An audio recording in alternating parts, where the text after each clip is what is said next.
కొరింథీయులకు రాసినటువంటి మొదటి పత్రిక 11వ అధ్యాయం 28వ వచనం నుంచి 32వ వచనం వరకు మనం మార్చి చదువుతున్నాం. కాబట్టి ప్రతి మనుష్యుడు తను తాను పరీక్షించుకునవలను, అలాగ చేసి ఆ రొట్టెను తిని ఆ పాత్రలో త్రాగవలను.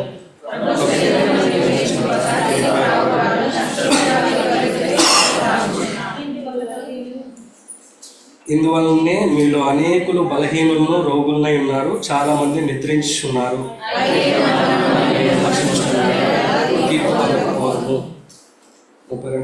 మనం తీర్పు పొందిన ఎడల లోకంతో పాటు మనకు శిక్షా విధి కలగకుండానట్లు ప్రభు చేత శిక్షింపబడుచున్నాము.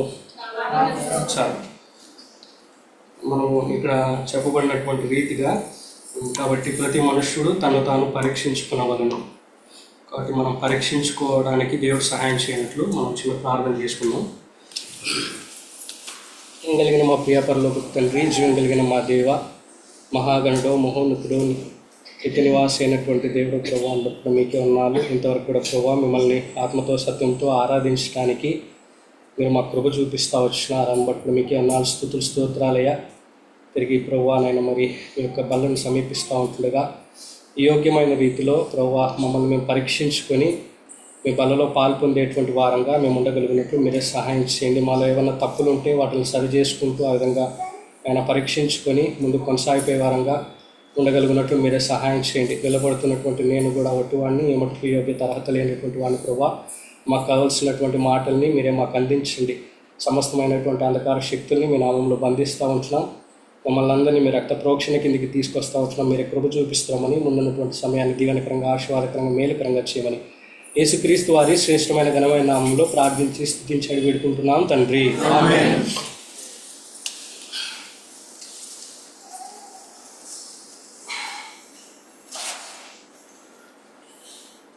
తెలియదు కానీ యాక్చువల్గా నాకైతే శనివారం ఆదివారం వస్తే ఎక్కువ శోధనలు వస్తుంటాయి.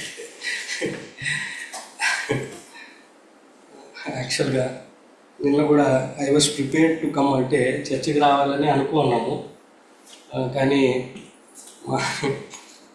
అందరూ పీపుల్ అంటే జనరల్గా అందరం చెప్పండి కానీ పీపుల్ ఇన్ సాఫ్ట్వేర్ ఇండస్ట్రీ ఎట్లా ఉంటారంటే పనిని తప్పించుకోవడానికి చాలా ప్లాన్లు వేస్తూ ఉంటారు. ఫైనల్గా చిక్కేది ఎవరంటే పనులు చేసేవాళ్ళు అనమాట. సో అట్లా నిన్న చిక్కిపోయినా అనమాట. తర్వాత సరే ఈరోజన్నా అట్లీస్ట్ కొంచెం I wanted to be in peace and come to church అంటే వస్తామని అనుకున్నా. కానీ పొద్దున 5 కాల్ వచ్చింది, ఇష్యూ వచ్చింది, ఖచ్చితంగా రావాలి కార్లోకి అనేసి. 5కి స్టార్ట్ చేస్తే నేను కాల్లో అంటే కొద్దిసేపు కాల్లో ఉన్నాం. తర్వాత ఇష్యూ రిజాల్వ్ చేస్తూ ఉన్నాను. నేను ఒకటే అనుకున్నాను, ప్రభా ఈరోజైతే మందిరానికి పోవాలి ఎట్లయినా కానీ ఇష్యూ రిజాల్వ్ అయిపోవాలి అని నేను ప్రేయర్ చేసుకుంటూ వచ్చినాను. దేవుని దేవన్న దేవుడు సాయం చేసినాడు. సో ఈ లెట్ మీ కాబట్టి ఇట్లాంటివన్నీ జరుగుతూ ఉంటాయి. But we have to be అంటే లైక్ మనం వీ హ్యావ్ టు బీ ఏంటంటే కొంచెం ధైర్యంగా ఉండాలి. దేవునిలోనే ఉన్నప్పుడు then God will lead everything into good things. కాబట్టి సో మనం we have to be prepared for all these things. అంటే మనం ఈ లోకంలో ఉన్నప్పుడు ఇటువంటి వాటి కొరకే మనం ప్రిపేర్ అవుతూ ఉండాలి. ఇవన్నీ జరుగుతూ ఉంటాయి మన జీవితాల్లో. So we have to be prepared for all those things. కాబట్టి ఇప్పుడు మనం చూసుకున్నట్లయితే మనం ఇక్కడ చదువుకుంటూ వచ్చినాము. ఏం చేసుకోవాలంటే మనము పరీక్షించుకోవాలి కదా. ఇదివరకు కూడా ఇంతకుముందు కూడా నేను చెప్తా వచ్చినాను, పరీక్షించుకోవాలి. ఏం పరీక్షించుకోవాలంటే మనము అప్పుడు కొన్ని సంగతులు చూస్తూ వచ్చినాం. మన విశ్వాసాన్ని పరీక్షించుకోవాలి, అదేవిధంగా మన హృదయాలను పరీక్షించుకోవాలి, మన ప్రేమను పరీక్షించుకోవాలి. అంతేకాదు మన యొక్క కార్యాలని, మన క్రియలను పరీక్షించుకోవాలి. తర్వాత మన యొక్క నిజాయితీని, తర్వాత మన యొక్క నమ్మకత్వాన్ని పరీక్షించుకోవాలి. అదేవిధంగా మనం ఫలభరితంగా ఉన్నామో లేదో అనేటువంటి విషయాలను కూడా మనం పరీక్షించుకునేటువంటి వారంగా మనం ముందు రాలి. అంతకుముందు మనం విశ్వాసములో ఉన్నామో లేదో పరీక్షించుకోవాలని కొన్ని సంగతులు చెప్తా వచ్చినాను. మనం గమనించినట్లయితే అది అంటే మనం విశ్వాసములో ఉన్నామా లేదా అనేటువంటిది మనం ఎప్పటికప్పుడు మనం పరీక్షించుకుంటూ రావాలి అని కొన్ని సంగతులు ఉన్నాయి. మనము విశ్వాసంలో మనం నీతిగా జీవించేటువంటి మొట్టమొదటిగా మనం ఏం చేయాలంటే మనం నీతిమంతులంగా జీవించేటువంటి రైట్ జస్ట్ రైచియస్ అంటే వాట్ ఈజ్ రైట్ కదా. రైట్ అంటే వాట్ ఈజ్ రైట్ అంటే ఏంటి? దేవుడు చెప్పేది రైట్ అంతే, ఇంకేం లేదు. దేవుడు ఏం చెప్పినాడో అదే రైట్. కాబట్టి మనం దేవుడు ఏం చెప్పినాడో చేయడమే రైచియస్. ఆ విధంగా జీవించినప్పుడే మనం రైచియస్గా ఉన్నట్టు కదా. కాబట్టి ఆ విధంగా హేబెల్ ఆ విధంగా జీవిస్తూ వచ్చినాడు, నీతిమంతుడుగా జీవిస్తూ వచ్చినాడు, విశ్వాసం మూలముగా నీతిని అనుసరించి నడుచుకుంటూ వచ్చినాడు. తద్వారా దేవునికి ఇష్టమైనటువంటి జీవితాన్ని జీవించినాడు. ఇష్టమైనటువంటి కయ్యను కంటే ఇష్టమైనటువంటి బలిని దేవునికి అర్పిస్తూ వచ్చినాడు కదా. అంతేకాదు మనం గమనించినట్లయితే ఇంకా తర్వాత రెండోదిగా ఏం చూస్తూ వచ్చినామంటే మనము నోవహు గురించి మనం చూస్తూ వచ్చినాం. నోవహు ఏం చేస్తూ వచ్చినాడంటే ఆయన చూడనటువంటి సంగతుల గురించి ఏం చేస్తూ వచ్చినాడు? విశ్వాసం ఉంచి నమ్మిక ఉంచుతూ వచ్చినాడు. కాబట్టి మనం కూడా చూడనటువంటి సంగతులు వాటి మీద మనము విశ్వాసం ఉంచేటువంటి వారంగా, వాటి మీద నమ్మకం ఉంచేటువంటి వారంగా మనం ఉంటురాలి. మనం చూడనటువంటి సంగతులు ఏంటివి? పైన ఉన్నటువంటి సంగతులు, పరలోకం సంగతులు. అది దేవుడు చెప్పినాడు అవి మీకు అనుగ్రహిస్తానని. కాబట్టి మనం మన మన దృష్టి అంతా కూడా ఎప్పుడు వేటి మీద ఉండాలా? పైన వాటి మీదే ఉండాలి, ఇంకంతే. వేరే వాటి మీద ఉండకూడదు, ఈ లోకంలో వాటి మీద ఉండకూడదు. అదే మనం చూసుకుంటూ వచ్చినాం. ఆ విధంగా పైన ఉన్నటువంటి వాటి మీదనే నోవాహు అంటే ఎప్పుడు చూడనటువంటి సంగతుల మీద ఆయన నమ్మకం ఉంచి ఎంతో ఇష్టమైనటువంటి జీవితాన్ని విశ్వాసం మూలంగా జీవించినటువంటి వాడిగా ఉంటూ వచ్చినాడు. తర్వాత అబ్రహామును మనం గమనించినట్లయితే తను విధేయత చూపించి ఏం చేసినాడు? విశ్వాసాన్ని కనపరిచినటువంటి వాడిగా ఉంటూ వచ్చాడు. ఎంత విధేయత చూపిస్తూ వచ్చినాడంటే తన ఒక్కడై ఉన్నటువంటి కుమారుని కూడా అర్పించడానికి వెనుతీయలే, అంతగా విధేయత చూపించినాడు కదా.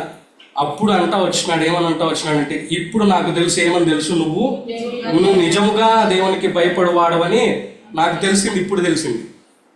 సో తన జీవితం అంతా కూడా దేవునికి విధేయత చూపిస్తూ వచ్చినాడు.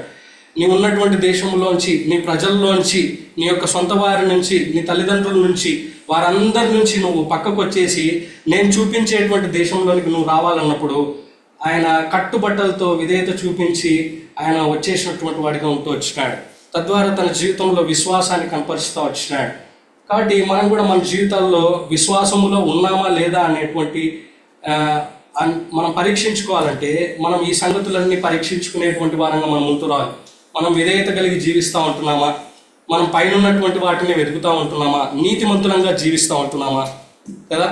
ఆ విధంగా మనల్ని నీతిమంతులుగా ఆయన తీర్చినాడు కదా. ఆయన తీర్చినాడు, కానీ మనము నీతిమంతులంగా జీవిస్తూ ఉంటున్నామా?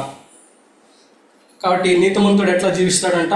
విశ్వాసముగా జీవిస్తాడు. కాబట్టి ఆ విధంగా మనం జీవిస్తూ ఉంటున్నామా అని మనము ఆ విధంగా మనల్ని మనం పరీక్షించుకునేటువంటి వారంగా మనం ఉంటున్నాం. ఇప్పుడైతే లాస్ట్ వీక్ కూడా కొంచెము ఈ యొక్క హృదయాలను పరీక్షించుకునేదానికి మనం చూస్తూ వచ్చినాం. But we will try to see more elaborately, అంటే ఇంకా ఎక్కువగా మనం చూస్తూ అవుతాం. తర్వాత మనం ఏం పరీక్షించుకోవాలంటే మన హృదయాలని మనము పరీక్షించుకునేటువంటి వారంగా మనం ఉంటున్నాం. ఎందుకంటే హృదయం అనేటువంటిది చాలా ముఖ్యమైనటువంటిది కదా. చూడండి, రోమీయులకు రాసినటువంటి పత్రిక 10వ అధ్యాయం 9వ వచనం.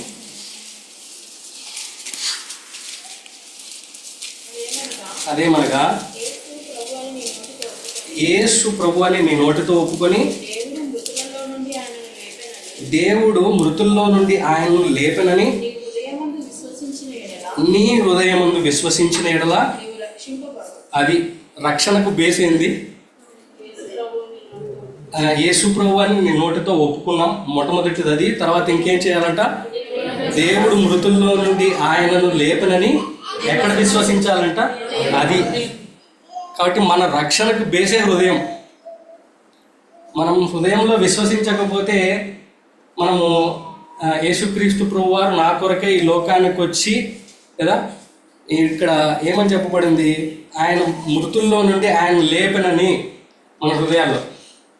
దీన్ని మనం వెనక్కి తీసుకుపోయినామంటే we have to ask different questions. అంటే అనేకమైనటువంటి ప్రశ్నలు మనల్ని మనం ప్రశ్నించుకోవచ్చు. అంటే ఎందుకు ఆయన మృతుల్లో నుండి లేపబడ్డాడు? ఎందుకు ఆయన మృతి చెందినాడు కదా? ఎందుకు ఆయన ఈ లోకానికి వచ్చినాడు? కాబట్టి ఇవన్నీ కూడా ఎందుకు వచ్చినాడు?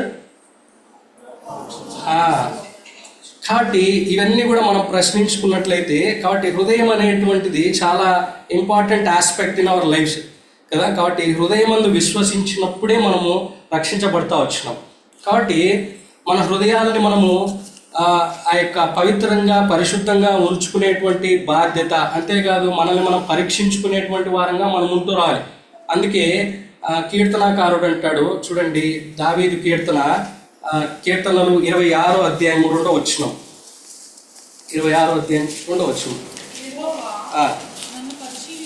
నన్ను పరిశీలించుము, నన్ను పరీక్షించుము, నా అంతరింద్రియములను నా హృదయమును పరిశోధించుము. నా హృదయాన్ని ఏం చేయాలంట? పరిశోధించాలా, పరీక్షించాలా. చూడు దావీదు ఏమంటా ఉన్నాడంటే, దేవా నా హృదయాన్ని పరిశోధించు, పరిశీలించు, పరీక్షించు అంటూ ఉన్నాడు కదా. కాబట్టి మనము దేవుని అడగాలి, మనల్ని మనం పరీక్షించుకునేటువంటి వారంగా మనం ఉంటూ రావాలి. మన హృదయాలు ఎట్లా ఉన్నాయి, మన హృదయము ఏ విధంగా ఉంది అనేటువంటిది మనం పరీక్షించుకునేటువంటి వారంగా, పరిశీలించుకునేటువంటి వారంగా మనం ఉంటూ రావాలి.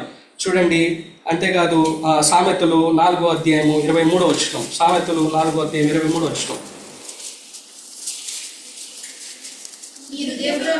నీ హృదయంలో నుండి జీవధారలు బయలుదేరును, కాబట్టి అన్నిటికంటే ముఖ్యముగా దేన్ని భద్రంగా కాపాడుకోవాలంట? హృదయాన్ని. అది కాబట్టి దేవుని వాక్యం ఏం చెప్తా ఉందంటే, మన హృదయాన్ని భద్రంగా కాపాడుకోవాలి, మన హృదయాన్ని మనం పరిశీలించుకోవాలి, పరిశోధించాలి, దేవుణ్ణి అడగాల, ప్రభువా నా హృదయాన్ని పరిశీలించు, పరిశోధించు, పరీక్షించు అని మనం అడిగేటువంటి వారంగా మనం ఉంటూ రావాలి కదా. మన హృదయాన్ని మనం భద్రంగా కాపాడుకునేటువంటి వారంగా ఉంటూ రావాలి. ఎందుకు కాపాడుకోవాలి? చూడండి, మత్తయి సువార్త 5వ అధ్యాయం 8వ వచనం, మనకందరికి కూడా తెలిసినటువంటి మాటే, హృదయ శుద్ధి గలవారు ధన్యులు, వారు దేవుని చూస్తారు. కాబట్టి ఎవరు దేవుని చూస్తారు? హృదయ శుద్ధి ఉంటేనే చూస్తారు. అర్థమైందా? కాబట్టి మన హృదయం ఎప్పుడుగా శుద్ధిగా ఉండాలి, మన హృదయం క్లీన్గా ఉండాలి, మన హృదయం ప్యూర్గా ఉండాలి. మన హృదయం ఎప్పుడైతే శుద్ధిగా ఉంటుందో అప్పుడే మనము దేవుని చూస్తాం, మనం దేవుని చూసేటువంటి వారంగా ఉంటూ వస్తాం కదా. కాబట్టి అందుకే మన హృదయాన్ని భద్రపరుచుకునేటువంటి వారంగా ఉండాలి, భద్రంగా కాపాడుకోవాలి, పరీక్షించుకోవాలి, పరిశీలించుకోవాలి, పరిశోధించుకునేటువంటి వారంగా మనం ఉంటూ రావాలి. హృదయం అనేటువంటిది చాలా ముఖ్యమైనటువంటిది. కాబట్టి మనము మన హృదయాన్ని పరీక్షించుకోవాలి. కాబట్టి ఎందుకంటే హృదయ శుద్ధి గల వారు మాత్రమే ఎవరిని చూస్తారు? దేవుని చూస్తారు. కాబట్టి మన హృదయాన్ని మనం కాపాడుకునేటువంటి వారంగా మనం ఉంటూ రావాలి. ఎందుకు మన హృదయాన్ని మనం కాపాడుకోవాలి, ఎందుకు మన హృదయాన్ని మనం భద్రపరచుకోవాలి? ఎందుకంటే చూడండి, హృదయం చాలా యెర్మయా గ్రంథము 17వ అధ్యాయము మనకందరికి కూడా తెలిసినటువంటి భాగాలే. మళ్ళీ చూస్తూ ఉంటాం 9-10 వచనాలు. హృదయము అన్నిటికంటే ఏంటంట? మోసకరమైనది, అది ఘోరమైన వ్యాధి కలది, దాన్ని గ్రహింపగలవాడు ఎవడు? ఒకని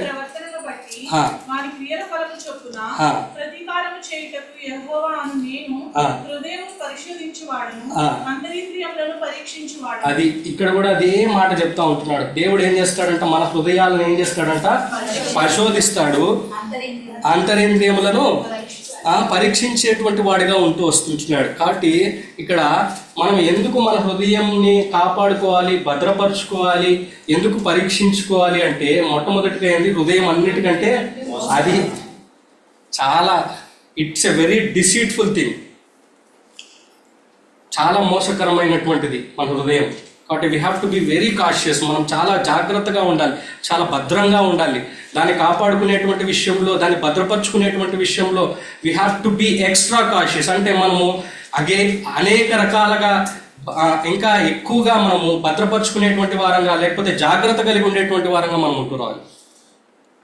ఎందుకంటే హృదయం అన్నిటికంటే మోసకరమైనటువంటిది, అది ఘోరమైనటువంటి వ్యాధి కలది కదా. మనం కూడా మన హృదయం ఒకప్పుడు ఇటువంటి పరిస్థితిలో ఉంటా వచ్చింది, ఈ విధంగా మనం జీవిస్తూ వచ్చినాం, వ్యాధి కలిగినటువంటి హృదయం కలిగి జీవిస్తూ వచ్చినాం. అటువంటి మనల్ని ఆయన ఏం చేస్తూ వచ్చినాడంటే, ఎప్పుడైతే మన హృదయం ముందు ఆయన్ని విశ్వసిస్తూ వచ్చినామో అప్పుడు మన హృదయాన్ని అంతటిని ఏం చేస్తూ వచ్చినాడు? ఆయన శుద్ధి చేస్తూ వచ్చినాడు, బాగు చేస్తూ వచ్చినాడు. ఇప్పుడు మనం వీఆర్ క్లీన్ హార్ట్. కాబట్టి క్లీన్ హార్ట్ని మనం ఏం చేయాలి? ఇప్పుడు ఒకసారి ఏమంటారు, గృహప్రవేశం చేసినప్పుడే ఇల్లు కడిగితే సరిపోతుందా? అడుక్కుంటా ఉండాలి రెగ్యులర్గా కదా. నేను గృహప్రవేశం చేసినప్పుడే ఇల్లు కడుగుతా, మళ్ళీ ఇంకా ఎవరికి కుదరదు. కాబట్టి we have to clean our hearts daily.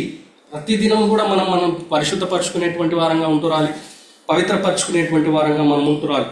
ఎందుకంటే హృదయము చాలా మోసకరమైనటువంటిది. ఇదే మోసకరం ఎందుకంటే మనము ఈ యొక్క కొత్త నిబంధనలో అనేకమైనటువంటి ఎగ్జాంపుల్స్ మనము యేసుక్రీస్తు ప్రభువారు చూపిస్తూ వచ్చినారు. వాళ్ళు ఆ హృదయాన్ని, ఆ యొక్క మోసాన్ని తెలుసుకోలేక వాళ్ళు మోసపోతూ వచ్చినారు. అందుకే వాళ్ళని ఏమంటా వచ్చినాడు దేవుడు, యేసుక్రీస్తు ప్రభువారు వేషధారులారా అంటా వచ్చినాడు కదా. అనేక సందర్భాల్లో వాళ్ళని వేషధారులారా అంటా వచ్చినాడు. ఎందుకంటే వాళ్ళు ఏం చేస్తూ వచ్చినారంటే హృదయం చేసేటువంటి మోసం వాళ్ళు ఎరక్క వాళ్ళు పైన ఉన్నటువంటి వాటినే వాళ్ళు చూస్తూ వచ్చినారు. చూడండి మత్తయి సువార్త 23వ అధ్యాయము 25, 26 వచ్చినారు.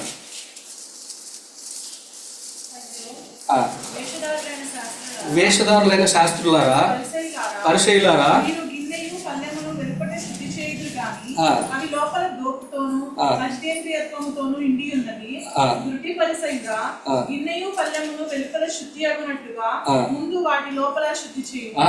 వాటి లోపల ఏం చేయాలంట? వీళ్ళు ఎంతసేపు ఏం చేస్తా ఉంటున్నారు? దేవుడు కూడా అదే చెప్తా వచ్చినాడు, నేను పై రూపాన్ని లక్ష్య పెట్టను. ఏం లక్ష్య పెడతానంట? హృదయాన్ని లక్ష్య పెడతా అని చెప్తా వచ్చినాడు. దేవుడు మన హృదయాలు చూసేటువంటి దేవుడు, మన హృదయాన్ని పరిశోధించేటువంటి దేవుడు, పరిశీలించేటువంటి దేవుడు. కాబట్టి ఆయన హృదయాలను చూస్తాడు. వీళ్ళు ఏం చేస్తూ ఉంటున్నారంటే అనవసరమైనటువంటివన్నీ చేస్తూ ఉంటున్నారు కదా. అందుకే వీళ్ళని ఏమంటా వచ్చినట్టు, సున్నం కొట్టినటువంటి సమాధులు అంటా వచ్చినాడు కదా. సమాధులు ఎట్లా ఉంటాయి? నీట్గా సున్నం కొట్టి పైన ఎట్లుంటుంది? బాగుంటుంది కదా. యుఎస్లో అక్కడ ఇక్కడైతే హాలోవీన్స్ డే అని చేస్తారు. వాళ్ళు పోయి ఆ సమాధులకు అన్ని పూసి వేస్తారు అనమాట, పూలదండలు అవన్నీ వేస్తూ ఉంటారు. అదొక ఆచారం కదా. కానీ లోపల తెరిస్తే ఎట్లుంటుంది? కుళ్ళు వాసన, భరించలేము మనం, అక్కడ ఉండని కూడా ఉండలేము కదా. సో వీళ్ళు చేసేటువంటి క్రియలు కూడా అట్లే ఉంటూ వచ్చినాయి. వేషధారణ కలిగినటువంటి జీవితం కలిగినటువంటి వారిగా ఉంటూ వచ్చినారు. వాళ్ళు పైన ఉన్నటువంటివే చూస్తూ ఉంటున్నారు, కానీ లోపల ఉన్నటువంటి సంగతులు వాళ్ళు చూడలేకపోతూ ఉంటున్నారు. అందుకే వాళ్ళకి చెప్తా ఉంటున్నాడు, మీరు లోపల ఉన్నటువంటి వాటిని ఏం చేయాలా? పరిశోధించుకోవాలి. కాబట్టి చూడండి, లోపల ఉండేటువంటివి ఏమంట, మార్కు సువార్తలో మనం గమనించినట్లయితే, మార్కు సువార్త క్షమించండి 7వ అధ్యాయము 18వ వచనం. మీరు ఇంత అవివేకులై ఉన్నారా? వెలుపల నుండి మనుషులు లోపలికి పోగలదేనియు వారిని అపవిత్రం చేయజాలదని మీరు గ్రహింపుకున్నారా? అది వాని హృదయంలో ప్రవేశింపక కడుపులోనే ప్రవేశించి బహిర్భూమిలో విడవబడును. ఇట్లు అది భోజన పదార్థములన్నింటినీ పవిత్రపరచును. మనుషులు లోపల నుండి బయలు వెళ్ళినది మనిషిని అపవిత్రపరచును. లోపల నుండి అనగా మనుషుల హృదయములో నుండి దురాలోచనలు, జారత్వములను, దొంగతనములను, నరహత్యలను, వ్యభిచారములను, లోపములను, చెడుతనములను, కృత్రిమమును, కామ వికారమును, మత్సరమును, దేవదూషణయు, అహంభావమును, అవివేకమును వచ్చును. ఈ చెడ్డవన్నీయు లోపలి నుండియే బయలువెళ్ళి మనుషుని అపవిత్రపరచును. కాబట్టి ఇన్ని రకాలైనటువంటి ఎక్కడి నుంచి వస్తూ ఉన్నాయి? అది అర్థమైందా? అందుకే మనం హృదయం జాగ్రత్త కలిగి ఉండాలి, లేకపోతే పరిశోధించుకోవాలి అని ఎందుకు అనుకుంటా ఉన్నామంటే, ఎందుకంటే ఇన్ని బయటికి వస్తూ ఉన్నాయి, లోపల నుంచి ఇన్ని వస్తాయి అన్నమాట, లోపల నుంచి బయటకు వచ్చే అవకాశం ఉంది. కాబట్టి అందుని బట్టే మనము చాలా జాగ్రత్తగా ఉండేటువంటి వారంగా ఉంటున్నారు. లోపల నుండి అని అనగా మనుషుల హృదయములో నుండి అని చాలా క్లియర్గా రాయబడుతూ వచ్చింది. మనుషుల హృదయము కదా. కాబట్టి మనుషుల హృదయంలో ఇవన్నీ వస్తాయి: దురాలోచనలు, జారత్వము, దొంగతనాలు, నరహత్యలు, వ్యభిచారాలు, లోభము కదా. లోభం అంటే ఏంటి? పిసినారితనమా? ఓకే. లోభము, చెడుతనములు కదా. చెడుతనం మనం ఇప్పుడే మనం చూస్తూ వచ్చాం. మనం దుష్ట సంబంధమైనటువంటివన్నీ కూడా ఏం చేసినట్టు దేవుడు ఆయన విమోచించినాడు. మనం అది దుష్టత్వం కావచ్చు, దుష్ట లోకము కావచ్చు, దుష్ట క్రియలు కావచ్చు, వాటన్నిటి నుంచి కూడా ఏం చేసినాడు ఆయన మనల్ని విమోచించినాడు. కాబట్టి మనం వాటన్నిటికీ దూరంగా ఉండేటువంటి వారంగా మనం ఉంటూ రావాలి. అంతేకాదు ఇంకా దురాలోచనలు అంట కదా, ఎటువంటి ఆలోచనలు వస్తూ ఉంటాయో కదా మనకి చాలాసార్లు. మనం మన ఆలోచనలు బట్టి మనం చాలా జాగ్రత్తగా ఉండేటువంటి వారంగా మనం ఎట్లాంటివి ఆలోచిస్తూ ఉంటున్నాం. కాబట్టి వీటన్నిటి విషయంలో మనం చాలా జాగ్రత్తగా కలిగి ఉండేటువంటి వారంగా మనం ఉంటూ రావాలి. అంతేకాదు కృత్రిమమును, ఆర్టిఫిషియల్ అంట కదా. ఆర్టిఫిషియల్ అంటే ఎక్కడున్నా ఆర్టిఫిషియల్గానే ఉంటాం. ఆర్టిఫిషియల్ అనేది ఎట్టుంటుంది, కృత్రిమం అనేటువంటిది ఎట్టుంటుంది. ఇప్పుడు సపోజ్ మనకి ఏదైనా అంటే ఇఫ్ సమ్ బాడీ పార్ట్ పోయిందనుకోండి, దానికి ఏదైనా కృత్రిమంది పెట్టినారంటే ఎట్టుంటుంది, అది ఎట్టుంటుంది, కొన్ని రోజులు పనిచేసేది, కొన్ని రోజుల తర్వాత అంతే. సో ఆర్టిఫిషియల్ అంటే అంతే. అంటే ఎంతసేపు ఎట్లా ఉంటుందంటే కొన్ని రోజులు ఉంటాం, కొన్ని రోజుల తర్వాత అట్లా ఉంటుంది అనమాట. కాబట్టి కృత్రిమము అంటే అట్లాంటివన్నీ ఉండకూడదు. తర్వాత కామ వికారము, మత్సరమును కదా, తర్వాత దేవదూషణయు, అహంభావము, అవివేకము. కాబట్టి ఇవన్నీ కూడా వస్తాయి. అహంభావము కదా. అహంభావం అంటే ఏంటి? అహం అంటే ఏంటి? నేనే కదా. ఈ నేనే ఎప్పుడు పోయింది మనకు? క్రీస్తుతో కూడా సెలవు వేయబడింది కదా. ఈ నేనే అనేటువంటిది క్రీస్తుతో కూడా మనకు సెలవు వేయబడింది. కాబట్టి అది ఉండకూడదు.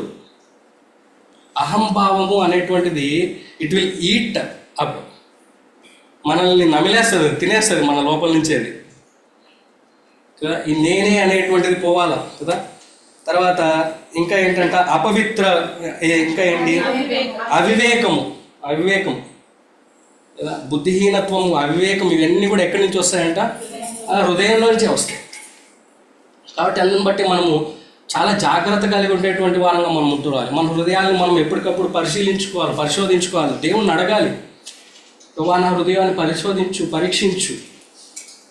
కాబట్టి ఆ విధంగా మనము పరిశీలించుకునేటువంటి వారంగా మనం ఉంటున్నాలి కదా.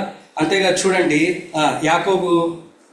యాకోబు రాసినటువంటి పత్రికలో 4వ అధ్యాయము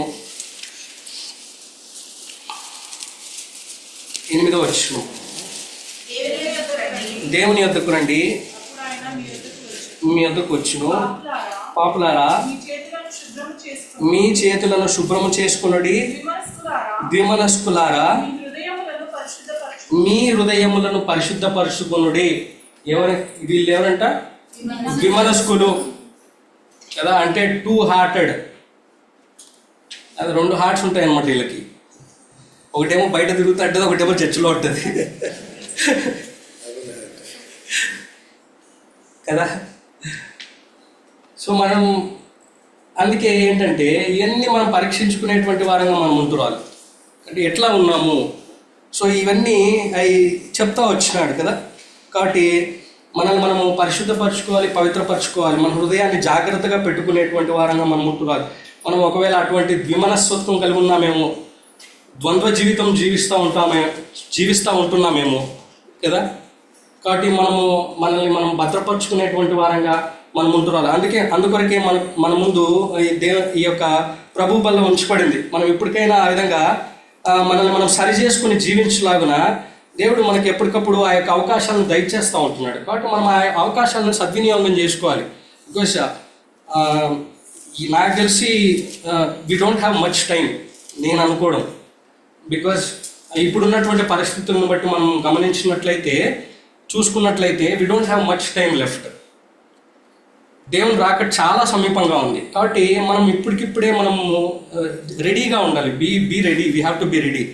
లేకపోతే ఏమవుతుందంటే ఆ యొక్క బుద్ధి లేనటువంటి కన్యకల్లాగా అయిపోతుంది, అవివేకులం అయిపోతాం, అప్పుడు బుద్ధి లేనటువంటి వాళ్ళం అయిపోతాం మనం రెడీగా లేకపోతే. కాబట్టి మనము ఆ విధంగా రెడీగా ఉండేటువంటి వారంగా మనం ఉంటున్నాం. ఇంకా చూడండి, కొలసీలకు రాసినటువంటి పత్రిక 3వ అధ్యాయము 23వ వచనం, ప్రభు వలన కనుక మీరేం చేసినను మనుషుల నిమిత్తము కాక ప్రభువు నిమిత్తమని మనస్ఫూర్తిగా చేయుడి.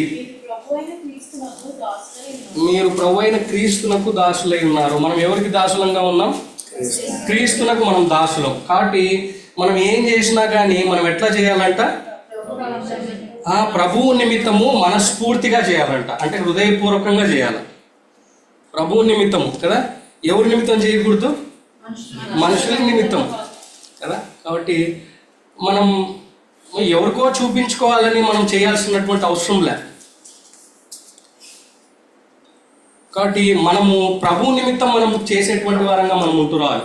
ప్రభు నిమిత్తము మనం ఎప్పుడైతే చేస్తామో అప్పుడు మనం హృదయపూర్వకంగా చేసేటువంటి వారంగా ఉంటూ వస్తాం. అది ఏదైనప్పటికీ కూడా, అది దేవుని ఇంట్లో పని అయినా, లేకపోతే దేవుని ఇంట్లో పరిచర్య అయినా, లేకపోతే ఇంకొకటైనా whatever it is in our lifes, whatever it is, if you are doing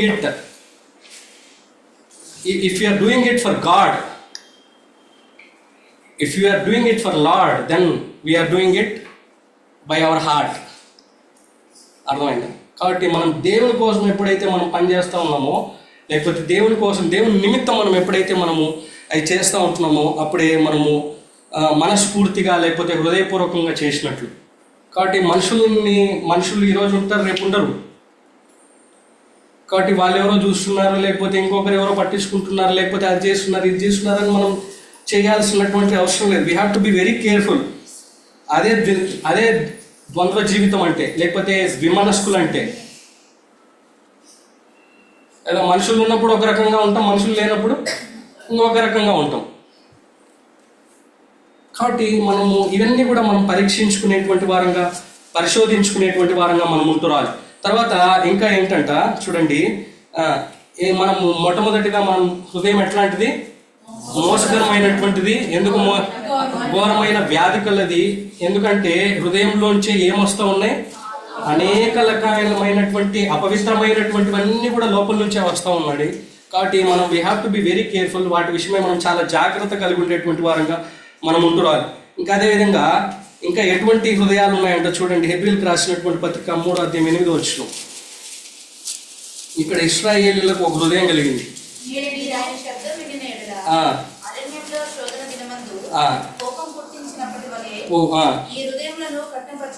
మీ హృదయములను కఠినపరచుకొనకూడి. కాబట్టి మన హృదయాలను మనం ఏం చేసుకోకూడదు? కఠినపరచుకోకూడదు కదా. కాబట్టి మార్క్స్ వార్తలు కూడా పదే శిష్యులతో అదే చెప్తా వచ్చినాడు. ఎందుకు మీ హృదయాలను మీరు కఠినపరుచుకుంటా ఉన్నారు కదా. కాబట్టి మన హృదయాలను మనం కఠినపరుచుకునేటువంటి వారంగా మనం ఉండకూడదు కదా. ఆ విధంగా ఉండకూడదు. ఇక్కడ ఇశ్రాయేలీయులు కూడా అదే చేస్తూ వచ్చినారు. అరణ్యంలో వాళ్ళు ఏం చేసినారు? వాళ్ళ హృదయాన్ని కఠినపరుచుకుంటా వచ్చినారు. ఎంతగా తద్వారా వాళ్ళ జీవితంలో ఏమొచ్చింది? నాశనం వచ్చింది. ఎవరు పోయినారు చివరికి? ఇద్దరు పోయినారు. అవునా కదా. యెహోషువ, ఎంతమంది బయలుదేరినారు? 6 లక్షల కాల్బలం. అంటే కాలు మీద నడిచేటువంటి వాళ్ళే 6 లక్షల మంది. ఇంకా మంచాల మీద మోసేటువంటి వాళ్ళు ఎంతమందో, సంకన ఉండే వాళ్ళు ఎంతమందో కదా. అంతమంది బయలుదేరితే ఫైనల్గా 2 పోయినారు. కాబట్టి ఎందుకంటే వాళ్ళ హృదయాలను వాళ్ళు కఠినపరుచుకుంటూ వచ్చినారు. దేనికోసం కఠినపరుచుకున్నారు? ఈ లోకమైనటువంటి సంగతుల కోసం. వాళ్ళకి ఏం కావాల్సి వచ్చింది? మాంసం కావాలంట, ఇంకా ఏం కావాలంట? కీరకాయలు, దోసకాయలు. అది కాబట్టి మనం కూడా మన హృదయాలు మనం వేటిపైన ఉన్నాయి. మన హృదయాలు బయటి వాటి అన్నిటి మీద ఉంటే మన హృదయం ఏమైపోతుంది? కఠినమైపోతుంది. అంతే, మొద్దుబారిపోతుంది కదా. ఆ యొక్క ఉపమానం కూడా యేసుక్రీస్తు ప్రభువు చెప్పినాడు కదా. ఎన్ని విత్తనాలు వేసినా ఏమవుతుంది? అంటే త్రోవ పక్కన పడినట్టు, లేకపోతే ముళ్ళ పొదల్లో పడినట్టు ఉంటుంది అనమాట. రాతి నేల మీద పడినట్టు, రాతి నేల మీద కదా. కాబట్టి మన హృదయాల్ని మనం చాలా జాగ్రత్తగా మనము పరీక్షించుకునేటువంటి వారంగా, మన హృదయాలు ఏ విధంగా కఠినంగా ఉన్నాయి వీళ్ళ హృదయాలు కదా. చూడండి, మార్క్స్ వార్త 8:17 కూడా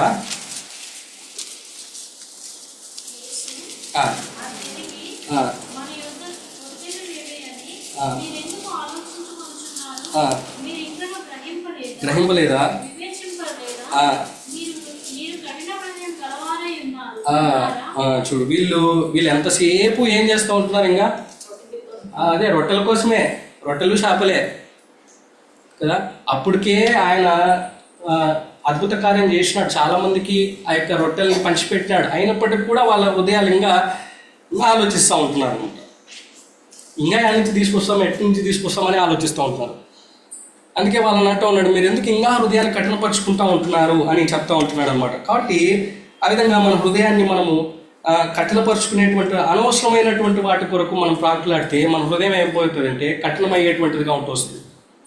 కాబట్టి మన హృదయాన్ని మనం కఠినపరుచుకునేటువంటి వారంగా మనం ఉండకూడదు. చూడండి అదేవిధంగా సామెతలు 28వ అధ్యాయము 13-14 వచ్చిన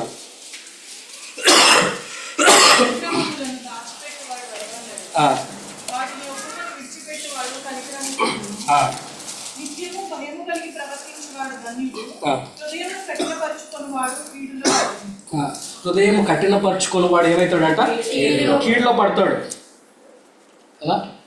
మనం ఏం చేయాలంటే దానికంటే ముందు ఏమనుంది, అతిక్రమములను దాచిపెట్టువాడు వర్ధిల్లడు, వాటిని ఒప్పుకొని కనికరం పొందుతాడు కదా.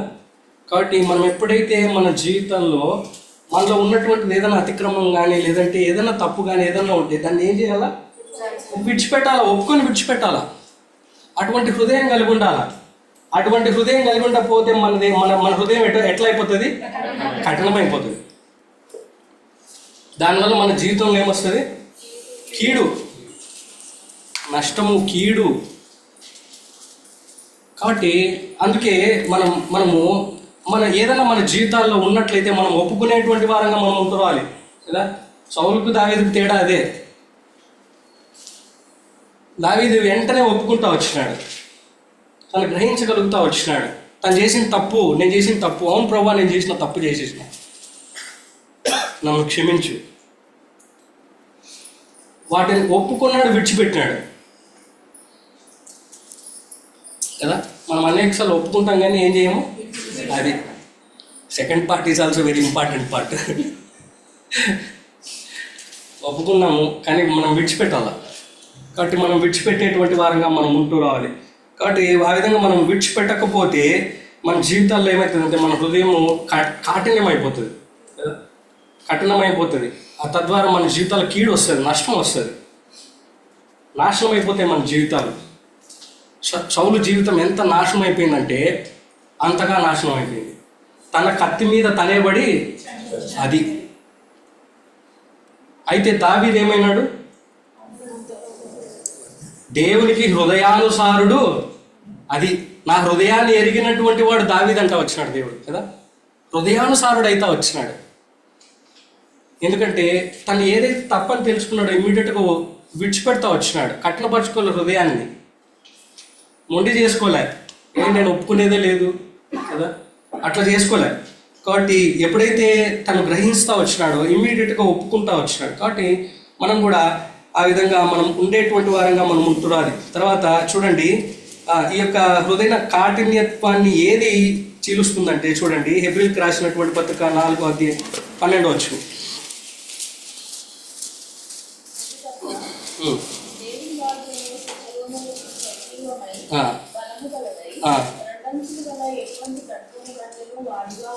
ఉండి ప్రాణాత్మలను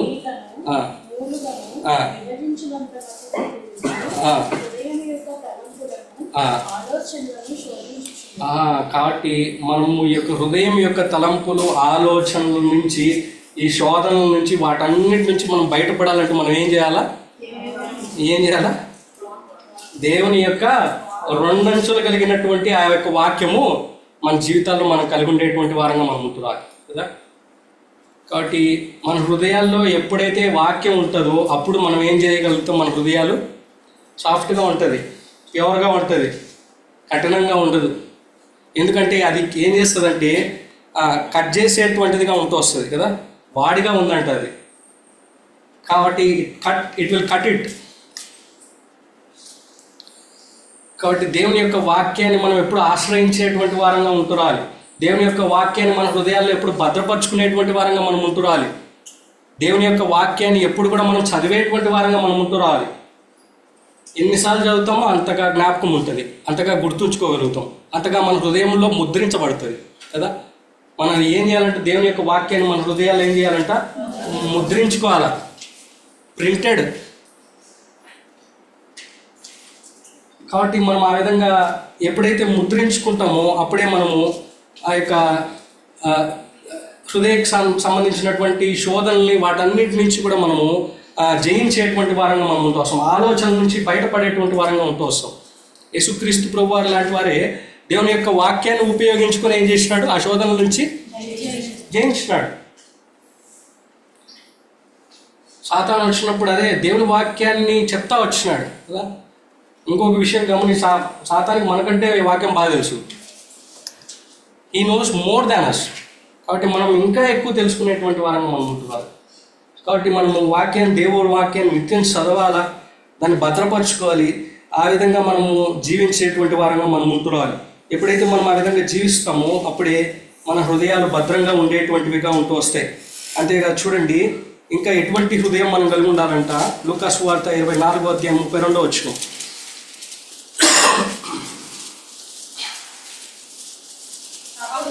అప్పుడు వారు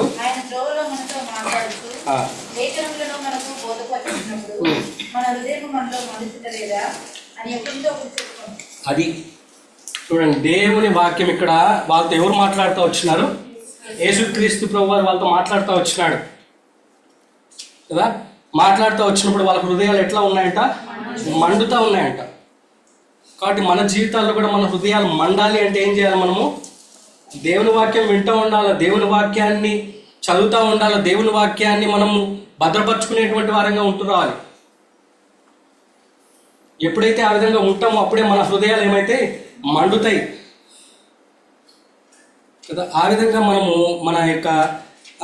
మనం దేవుని వాక్యాన్ని మనము చదివేటువంటి వారంగా ఉంటున్నారు. దేవుని వాక్యాన్ని మనం నిర్లక్ష్యం చేయకూడదు ఎప్పుడు కూడా. కాబట్టి దేవుని వాక్యం అటువంటి శక్తి కలిగినటువంటిది. దేవుని వాక్యంలో అంత శక్తి ఉంది.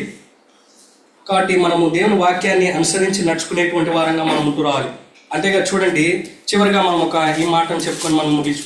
లూకా సువార్త 11:24 నుంచి వదిలిపోయిన తర్వాత తిరుగుచుండెను.